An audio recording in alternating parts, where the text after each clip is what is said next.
भारतीय लोकशाही न्यूजमध्ये आपले स्वागत। कार्यकारी संपादक आकाश जळके, पुरवठा अधिकारी किरण कुमार खांडे बराड। ॲक्शन मोडमध्ये अंबडमध्ये अवैध गॅस वापरावर दुसऱ्या दिवशी धडक कारवाई।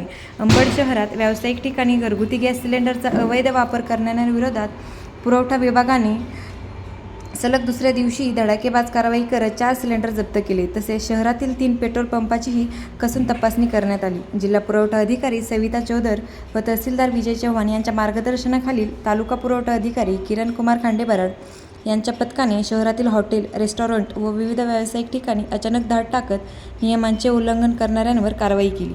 अवैध गॅस वापरांविरोधात खांडे बराड यांनी उचललेले हे कडक पाऊल सध्या अंबडमध्ये चर्चेचा विषय ठरत असून त्यांच्या धडाकेबाज कारवाईमुळे नियम मोडणाऱ्या व्यावसायिकांचे चांगलाच धाबे दणाणले आहेत। प्रशासनाची ही कडक भूमिका पाहून नागरिकांतूनही समाधान व्यक्त केले जात आहे।